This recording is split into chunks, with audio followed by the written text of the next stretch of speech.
En esta oportunidad vamos a hablar de recidiva de litiasis urinaria en pediatría. El coordinador de este Ateneo es el doctor Bagni y los presentadores seremos Carolina Percul, Cristal de Lorenzi y Diego Gallegos. Para iniciar, como siempre, hablaremos de un caso clínico disparador.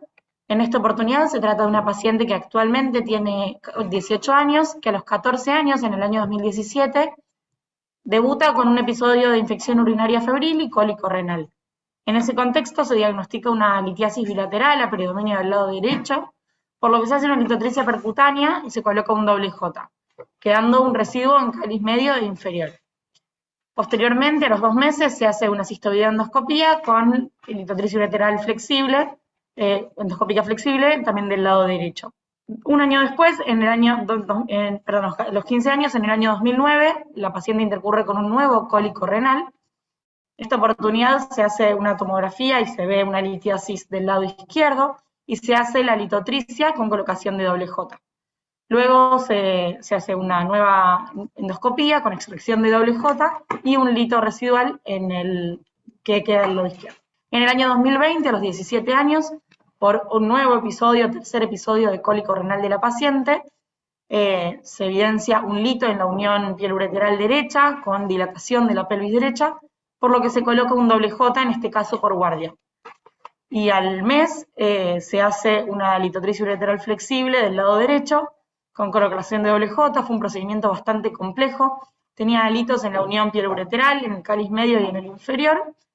Y posteriormente se hace otra litotricia en octubre del año pasado y una nefrolitotricia percutánea en diciembre del año pasado. Se evidencia un lito en un divertículo calicial y queda un resto en el cáliz inferior que estaba inaccesible. Actualmente tiene la paciente 18 años y obviamente permanece en seguimiento estricto.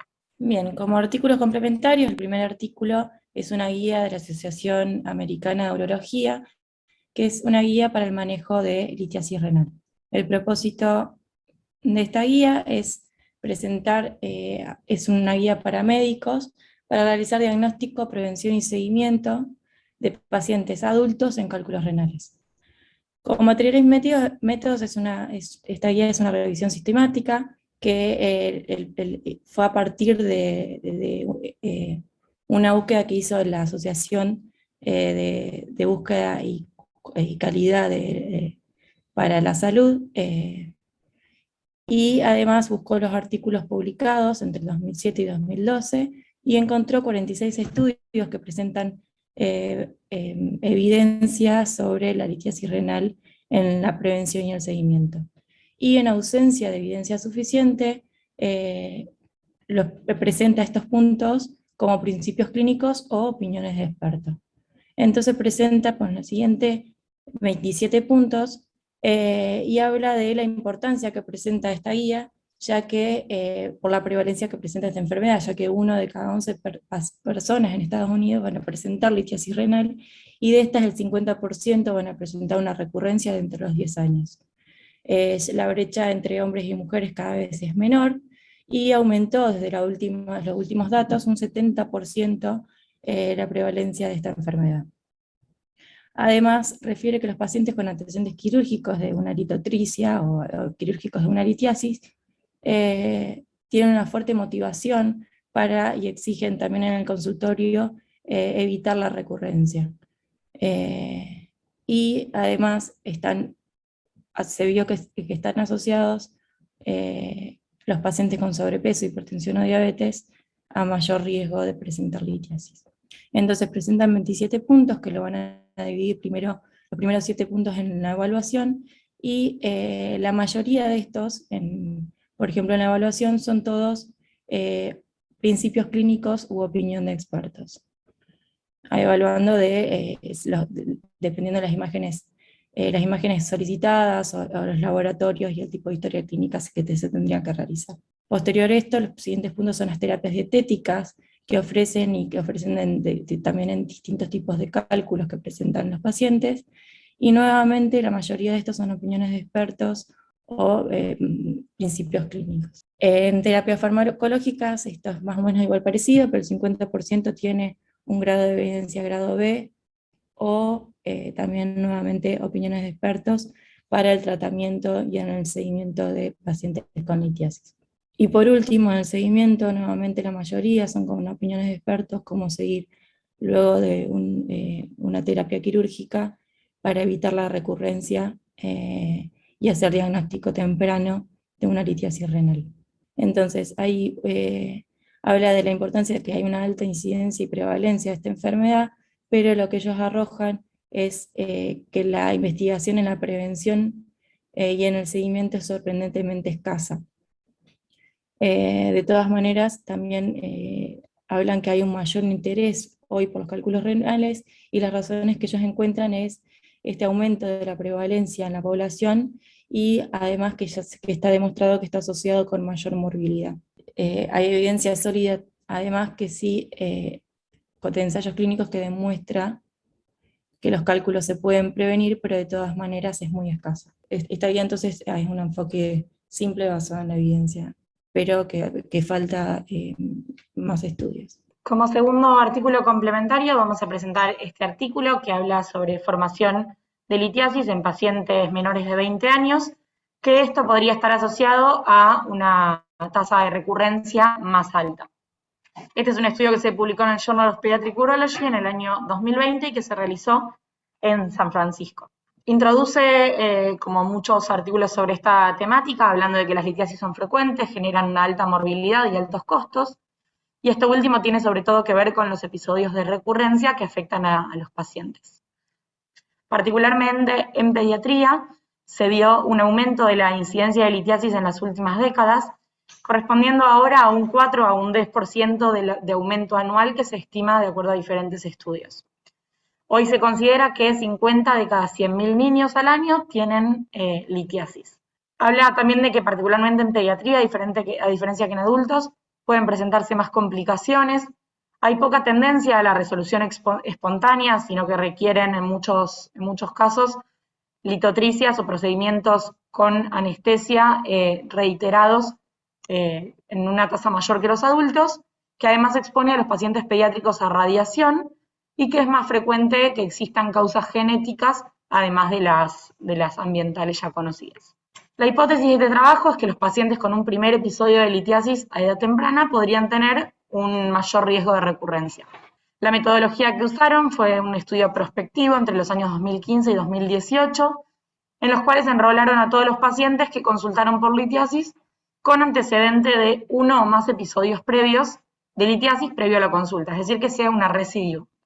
Excluyeron a los pacientes con cistinuria y con hiperoxaluria, y como decía antes, se realizó en la Universidad de California, San Francisco, en la clínica de urología, y se enrolaron en este registro prospectivo.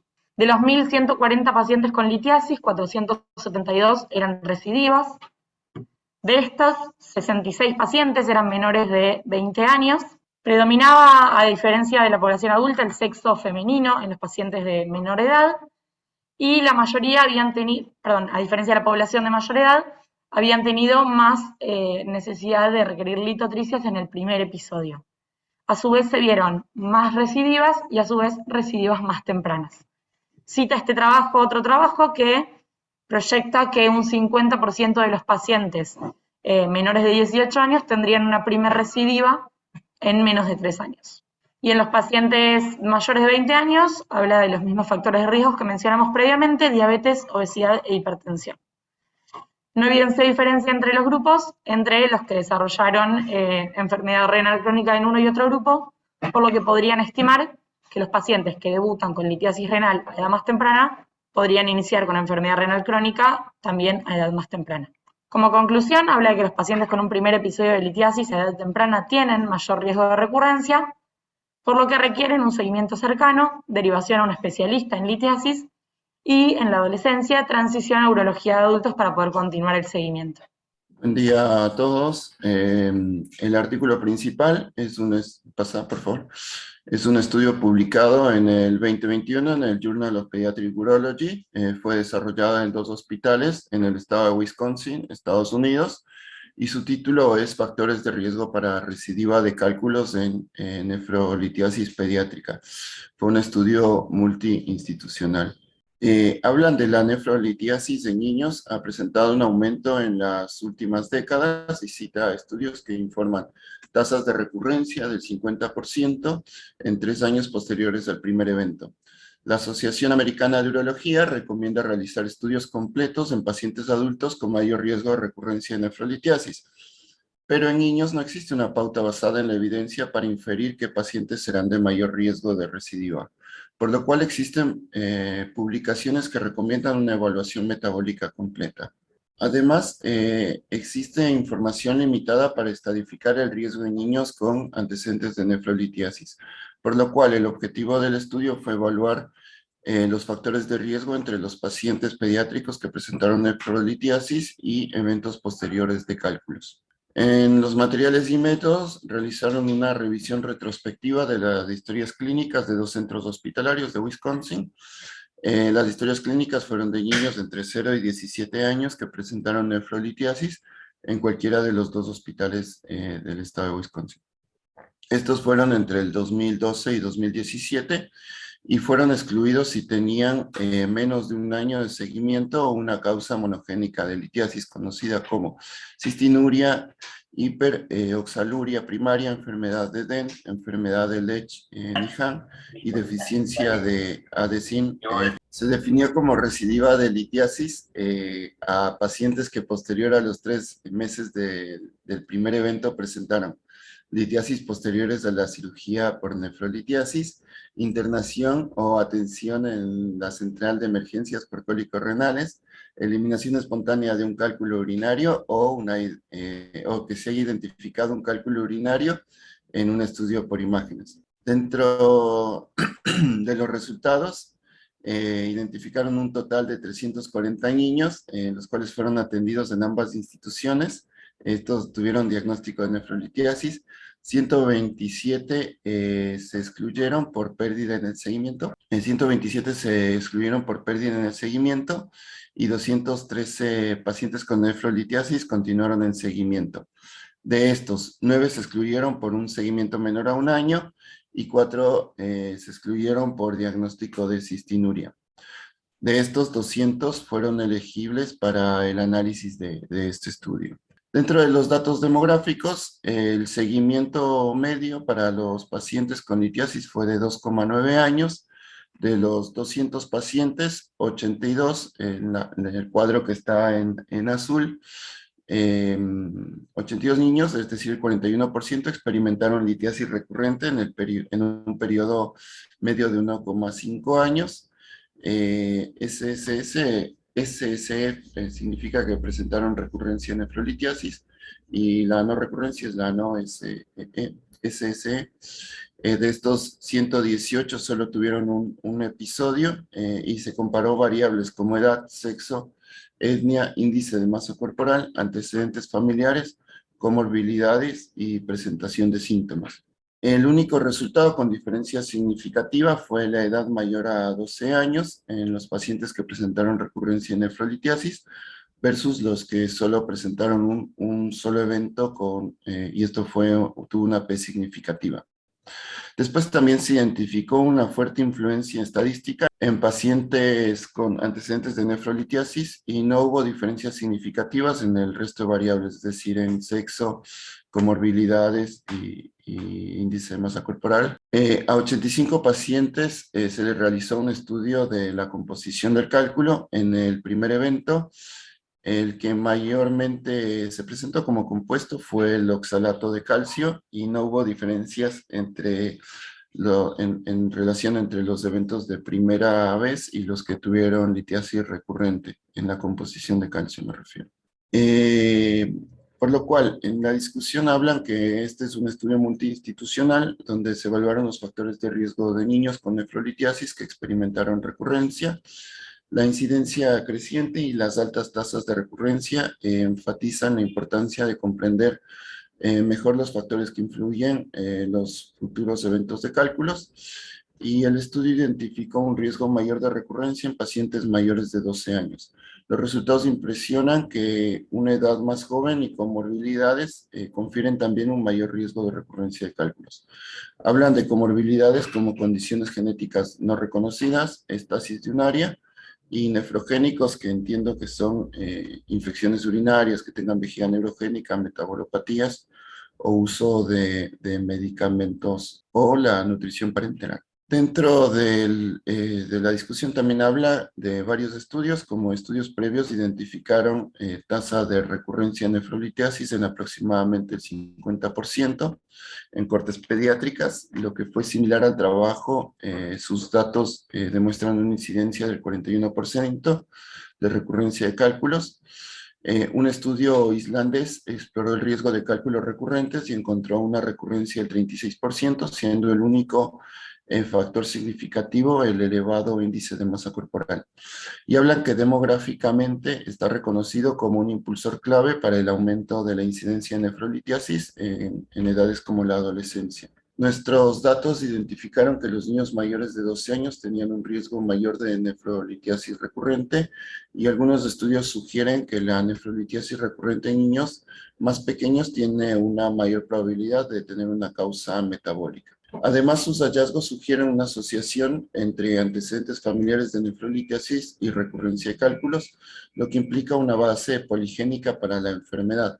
De hecho, hay varios estudios que sugieren un patrón de herencia no mendeliano para nefrolitiasis por oxalato de calcio, y hablan de una alteración en la secuenciación del exoma para nefrolitiasis. Se informan aproximadamente 30 genes asociados con la enfermedad monogénica de cálculos renales. Las limitaciones del estudio, habla el autor, que incluyen ser un estudio retrospectivo. Si bien la biología de la enfermedad es difícil de determinar, creen que informan los resultados relevantes en pacientes con litiasis recurrente. Otra limitante es las definiciones de recurrencia de cálculos, ya que puede variar en la literatura, lo que puede afectar la tasa de recurrencia. Si bien la diferencia biológica entre la formación de un cálculo nuevo y un cálculo previo que aumentó de tamaño es importante, el resultado que enfrenta el paciente es igual. En conclusión, este estudio mostró que la edad de 12 años y los antecedentes personales de enfermedad de cálculos se asocian con eventos posteriores de cálculos renales, y sugieren que los niños con factores de riesgo deben ser monitoreados de cerca por un evento posterior de cálculos. Hola, buenos días a todos. Gracias por estar acá tan temprano. Muchas gracias, Diego, Cristal, Carolina, por estas presentaciones tan detalladas y tan bien presentadas que nos tienen acostumbrados.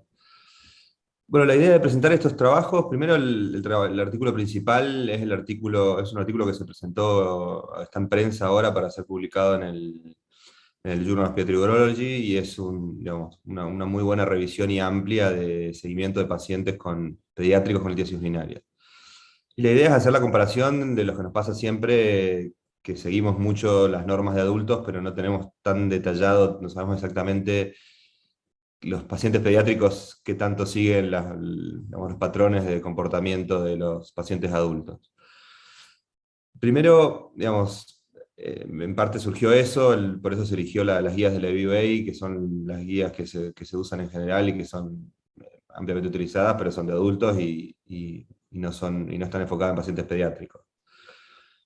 Eso genera que haya muchas diferencias, más allá de lo propio del paciente, de las características del paciente, de lo que tiene, factores de riesgo y asociados. El seguimiento que hacemos nosotros no es exactamente igual. No sé, a mí personalmente me pasa que cuando tengo que hacer un control de un paciente, no tengo la capacidad de pedir una tomografía al paciente que le hago el estudio. Por ahí uno hace una litolicia y al no hacer una tomografía no sabes si no quedaron algunos restos microscópicos. Entonces por ahí el seguimiento no es necesariamente el mismo que uno hace en un adulto. Después el tipo de indicaciones que uno hace quirúrgicas, bueno, no son siempre iguales. Por ahí en algún paciente muy chiquito uno tiende por ahí a veces a hacer más una percutánea porque no tiene un uréter complaciente, o no, pero el manejo no es el mismo. Y eso genera que bueno, uno tenga las dudas de saber esto cómo pasa. Específicamente de este trabajo, pero una de las cosas que tienen que tener en cuenta es que excluyen pacientes que tienen litiasis monogénica, que para nosotros en frecuencia son los pacientes con cistina, que tenemos muchos pacientes con cistina, y tienen una recidiva altísima. O sea, piensen que el resultado del trabajo dice que hay un 50% de recidiva de litiasis en pediatría, los pacientes con cistina o con alguna otra alteración metabólica, pero para nosotros la mayoría son cistina, tienen mucho mayor recidiva, o sea que hay que tenerlo muy presente eso en cuanto al seguimiento y en cuanto a la evaluación de los pacientes. Siempre mandar a analizar los cálculos como para que aparezcan este tipo de cosas si surgen. Me llamó la atención la baja tasa de análisis de cálculos que tienen. Digamos, tienen menos de la mitad de los pacientes en los que le hicieron una litotricia, un análisis del hito que mandaron a analizar. Pero bueno, hacerlo siempre, y como dicen las guías, que digamos, normalmente en pediatría le hacemos un estudio metabólico a todos, y en adultos se le hace solo a los que tienen factores de riesgo. Es una forma de decir, bueno, no sabemos bien con qué nos vamos a encontrar, entonces se lo pedimos a todos. A mí me parece que no está mal, que es un análisis que te permite saber bien de entrada qué es lo que tiene el paciente, con una larga vida por delante y una probabilidad de que tenga litiasis, una nueva episodio de litiasis. Y después algo que hay que enfocar mucho, lo que pasa es que muchas de las litiasis en pediatría son litiasis infecciosas, entonces tenemos que tener en cuenta las comorbilidades de los pacientes de que tienen situaciones que predisponen a tener infecciones urinarias. Muchas de estas litiasis infecciosas puras, que si uno las trata bien y no quedan residuos, y maneja quizás alguna patología urológica que pueda generar que predisponga a tener nuevas infecciones, muchas veces se controla desde ese punto de vista, más allá de todo el manejo posterior que tenemos con los pacientes con litiasis. Otra cosa que me llamó la atención de este artículo es que tienen, digamos, muchos pacientes con pérdida de seguimiento. O sea, desde el punto de vista de análisis estadístico hay que tener en cuenta por qué se pierden esos pacientes. Tienen la mitad de los pacientes que se perdieron de seguimiento, y eso hay que saber por qué pasó. Esos son pacientes que se perdieron de seguimiento porque anduvieron bien y no tuvieron un nuevo episodio. Eso generaría un sesgo que habría, digamos, tendría el mejor seguimiento los pacientes que recidivaron, por eso por ahí tiene una tasa tan alta de recidiva. También, bueno, pasa lo que pasa siempre, que se pueden ir a otro centro, y en este caso, cuando hablamos de pediatría, mucho del seguimiento, lo que nos pasa de pérdida de seguimiento son pacientes que cumplen, en nuestro caso, 18 años y empiezan a ser seguidos por adultos. Digamos, nosotros trabajamos en un hospital general y podemos mirar la historia clínica y ver si lo vio un urólogo de adulto en nuestro hospital, pero muchas veces parte de la pérdida de seguimiento en pediatría tiene que ver con la transición al manejo con especialistas de adultos. Después, cosas que no le dio tanta importancia, pero que me pareció para remarcar desde el punto de vista estadístico del artículo, es que en los pacientes que tuvieron recidivas, el hallazgo fue en menor caso, fue un hallazgo incidental. Lo cual, digamos, la mitad de los pacientes que tuvieron hallazgo incidental, tuvieron mucho más pacientes con hallazgo incidental los que no tuvieron recidiva, como algo para tener en cuenta. Si por ahí uno tiene un hallazgo de una litiasis que no fue sintomática, por ahí pensar que eso podría tener un poco menos de posibilidad de recidiva. Después, bueno, el objetivo general de todo esto y de todo el bibliográfico es poder tener un buen consejo para los padres, y que hagan una buena adherencia al tratamiento, que por ahí es la clave del éxito en esta patología. Nosotros por ahí en pediatría no sé si lo tenemos tan asimilado como los adultos, que tienen que seguir muchos años patologías crónicas, y la adherencia al tratamiento es muy difícil. Y nada, hay que saber que si uno cumple los requisitos de manejo de dietario y drogas en los casos que haga falta, uno puede reducir a la mitad la posibilidad de recidiva, que no es algo que surge de este artículo, pero que es algo que uno tiene presente. Bueno, yo quería invitarla como primer comentarista a Juliana Blázquez. No sé si estás disponible, Juliana. Juliana Blázquez es nefróloga de nuestro hospital, es la especialista en litiasis, es la que maneja a todos los pacientes, es la que se encarga de hacer los seguimientos, los estudios metabólicos. Dale. Muchas gracias por estar acá tan temprano. No hay problema. Bueno, buen día, ¿cómo andan a todos? Bueno, desde hace ya, no recuerdo, pero mínimo 5 años que nos hemos puesto de acuerdo en hacer el seguimiento de estos pacientes, y la verdad que coincido también con esto del aumento de incidencia. La verdad que es algo sorprendente cuando uno estudia nefrolitiasis. La verdad que antes no se veía tanta incidencia de esto, y en el último tiempo yo creo que asociado sobre todo a estas cosas de los cambios de la alimentación, el sedentarismo, la obesidad, así como está aumentando en adultos, está aumentando mucho en pediatría, estamos viendo también el aumento de la incidencia de litiasis, ¿sí? Dentro desde Nefro tenemos como las dos formas de que nos llegan los pacientes. A veces obviamente el cólico renal es como una de las formas de presentación más frecuentes, pero a veces está también después el seguimiento de los pacientes que aparecen con una hematuria en estudio y que podemos llegar al diagnóstico ya sea por un buen interrogatorio de los antecedentes familiares o algún antecedente de alguna enfermedad del paciente, de pensar en ese diagnóstico y después estudiarlo y llegar al mismo, ¿no? Dentro de los estudios que venimos haciendo, siempre tratamos de hacer, obviamente, toda la parte del estudio metabólico de orina de 24 horas, que la verdad que es algo dentro de todo bastante simple, sobre todo, obviamente, si son varones, pero en general, si contienen esfínteres, no es una práctica muy difícil de hacer, y si no, a veces en aquellos pacientes menores que hemos tenido, también chicos más chiquitos con litiasis, se puede hacer con una orina spot sin problema y haciendo cálculos con índices y también llegando a un buen diagnóstico.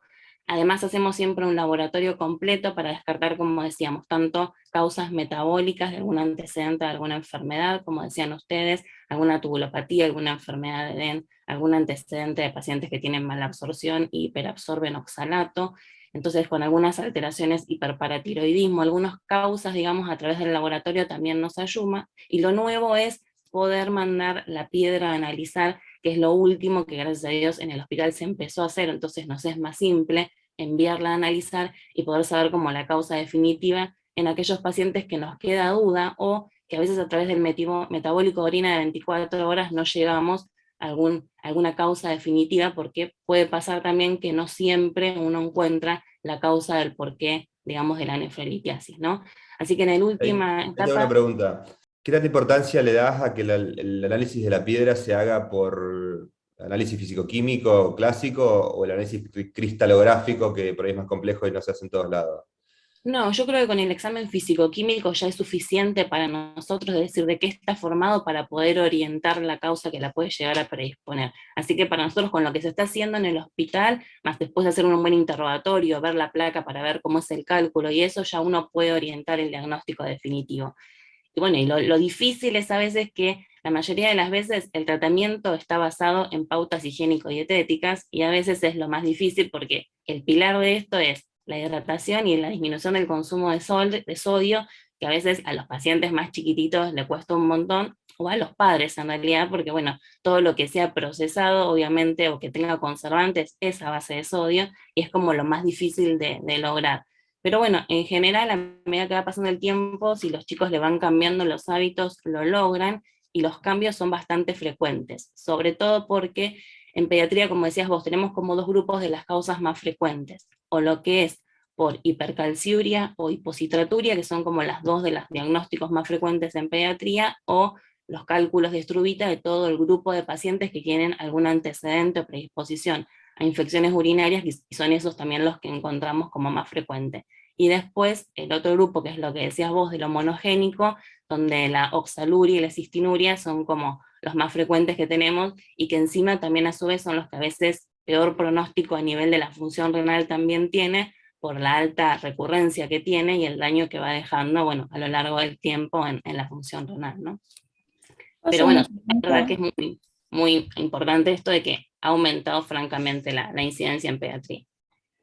Una pregunta, como los cálculos de Struvita es uno de los cálculos más frecuentes, como dijiste, ¿sirve de que estos pacientes tengan algún tipo de antibiótico profilaxis para evitar las infecciones recurrentes y evitar los cálculos, o no tiene?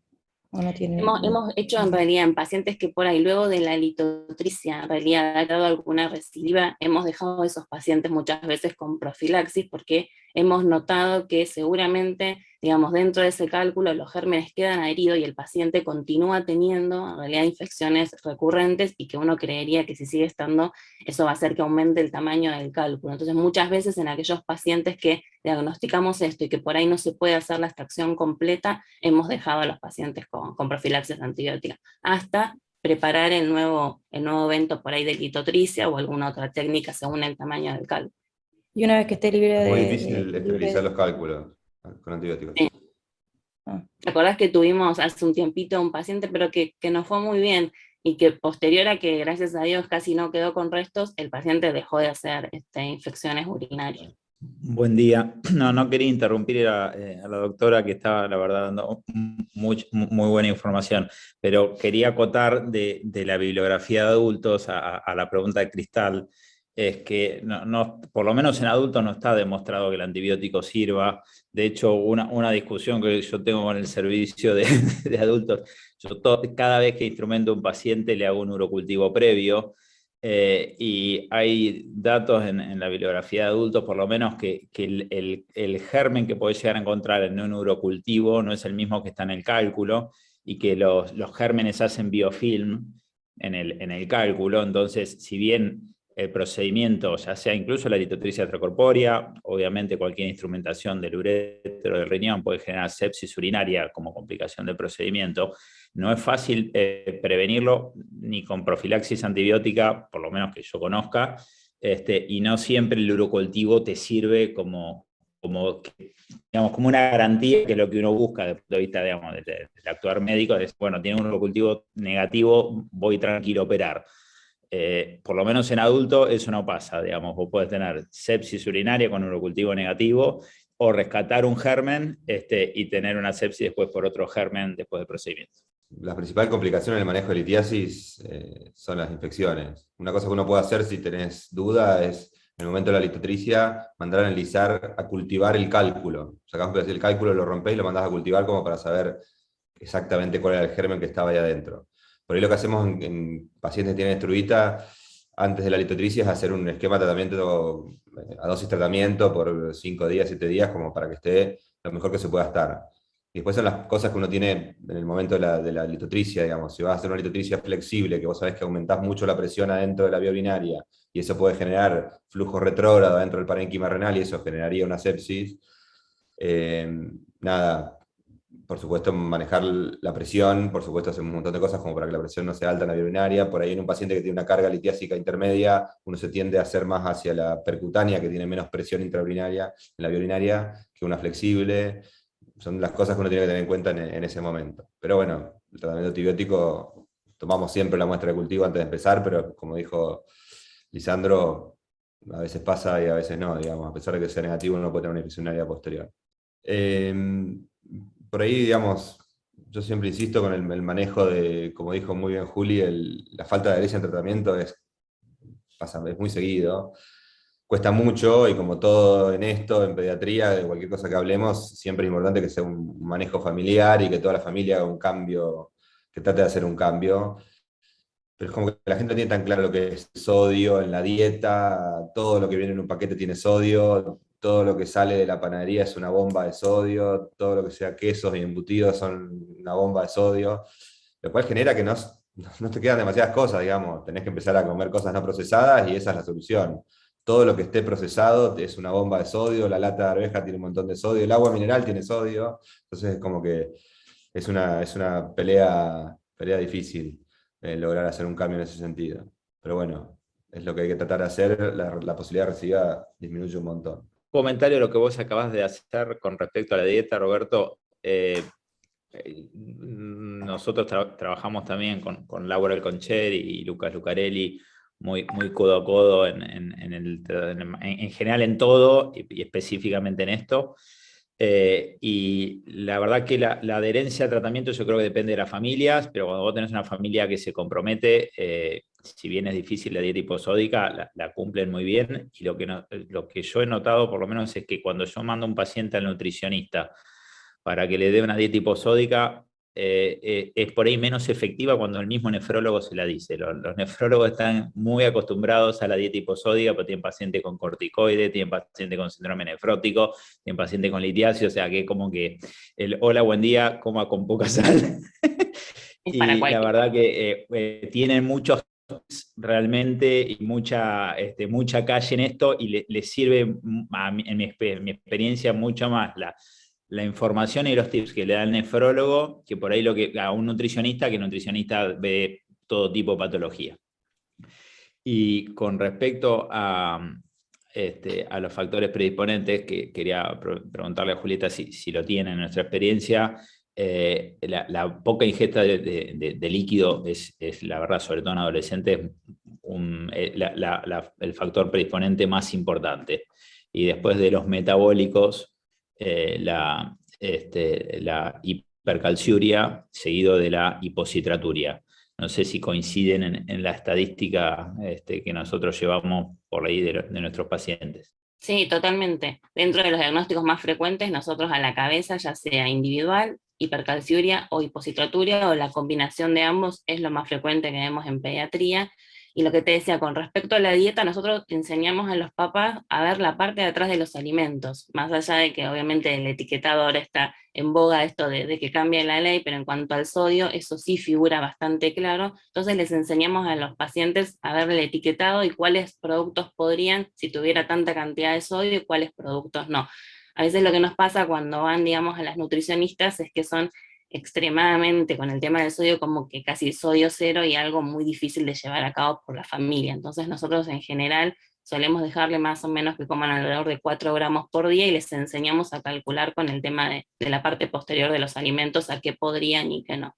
Y con respecto a lo de la ingesta, nos pasa a toda edad en realidad, no solo en adolescentes. Cuando mandamos a hacer la recolección de orina y vemos el volumen que entran, ahí nos damos cuenta, o los padres caen en la cuenta de lo poco que toman en el día. Nos tocan pacientes adolescentes que pensamos que las muestras están mal recolectadas porque por ahí ingresan, no sé, 700, 800 mililitros, cuando uno hace el cálculo que uno puede evaluar para ver si está bien recolectada o no la muestra, está bien recolectada, y ahí uno cae en la cuenta que son pacientes que casi no se hidratan más que en los momentos de las comidas, digamos. Entonces, bueno, es todo un cambio familiar de esto, de que tienen que salir con la botella, de que tienen que tener una botella para saber cuánto toman en el día, y bueno, y de a poco, como decís vos, según la familia, y a veces según el chico, porque hay chicos que también son muy responsables y que no quieren, si sufrieron un cólico renal y la pasaron muy mal, que vuelva a suceder. Entonces, bueno, muchas veces van cambiando también ellos los hábitos. Y en pediatría es muy raro, por ejemplo, para la hipercalciuria, que es lo más frecuente, el uso de medicamentos como las tiazidas,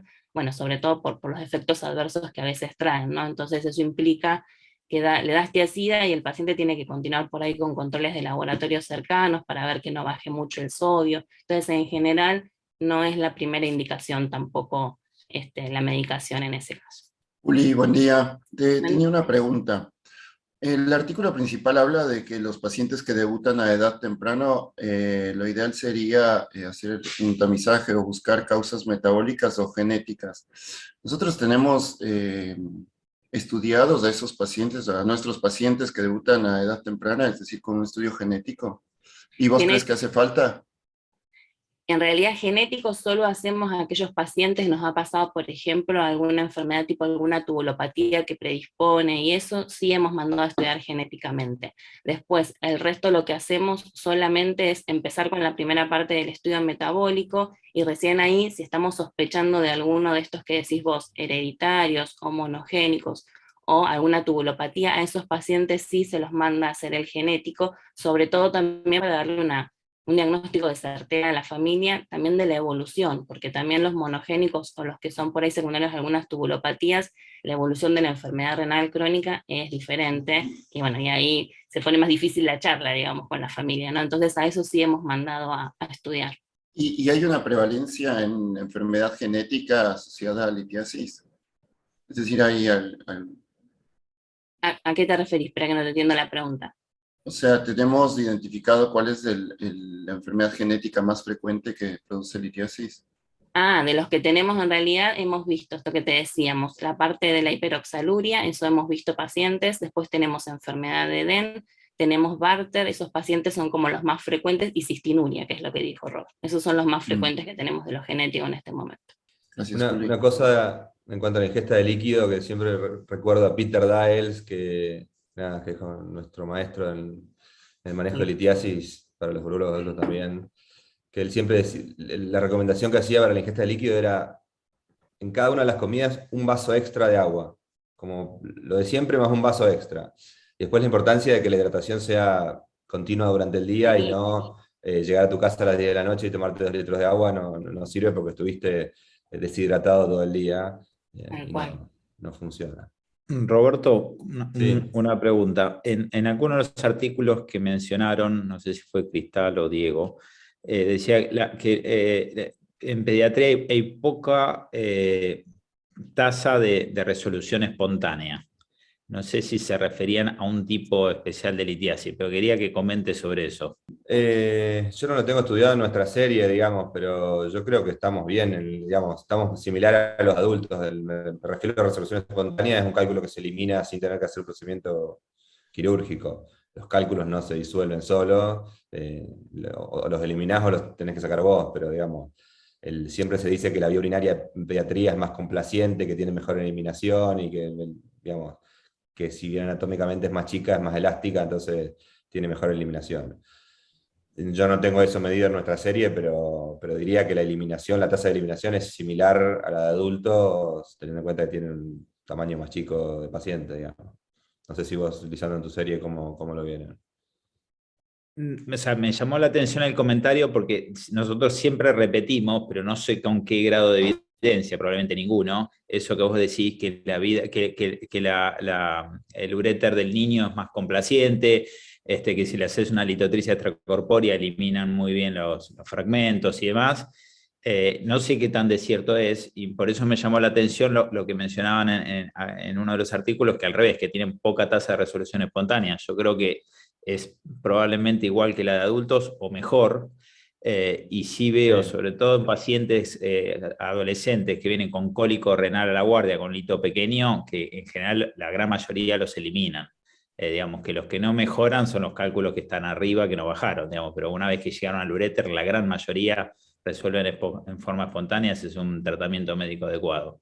Y lo otro que hemos observado, por ahí son más pacientes que siguieron los nefrólogos que yo, pacientes que se estudiaron por infección urinaria, una hematuria, o que les encontraron una imagen compatible con litiasis pequeña, siempre menos de 10 milímetros, y que con tratamiento médico y seguimiento han desaparecido esas imágenes en una proporción bastante importante de pacientes, casi en una tercera.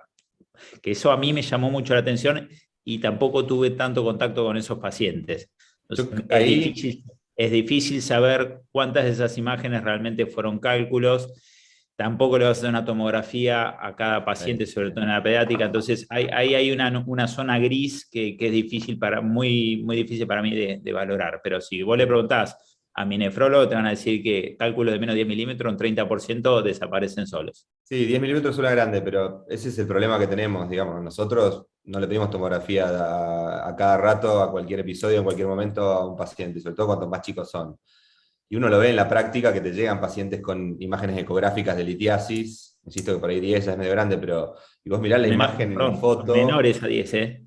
Sí, o sea, digamos, pero si fuera 10 sería más difícil que se aparezca sola, pero de una de 5 muchas veces te pasa que vos mirás la imagen de la ecografía y no tiene sombra, la imagen es dudosa, entonces la ecografía tiene mucho margen de error. Probablemente en un adulto a ese paciente le hubieran pedido directamente una tomografía y esa duda de si es una piedra o no la tendrían. Entonces yo creo que un poco tiene que ver con eso.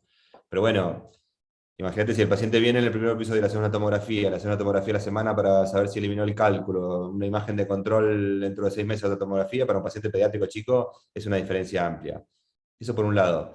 Y por el otro, nosotros decimos pediatría, pero no es lo mismo un adolescente desarrollado postpuberal, que es un adulto que todavía no cumplió 18, que un paciente de 4 o 5 años. Tenemos, digamos, hecho litiasis en chicos de 6 meses, de 10 meses, entonces no sé si podemos meter todo en la misma bolsa. Pero bueno, eso es parte de lo que dice el punto de corte de 12 años que pone el trabajo que presentamos recién. Gracias a todos por estar acá. Gracias, Juli. Lisandro, siempre presente. Y a todos los demás por participar. Gracias, Mauricio, por el agradecimiento por el chat. Así que bueno, nos veremos el viernes de la semana que viene, y como siempre todo esto queda subido a nuestro canal de YouTube. Pueden ver este bibliográfico y todos los anteriores ahí.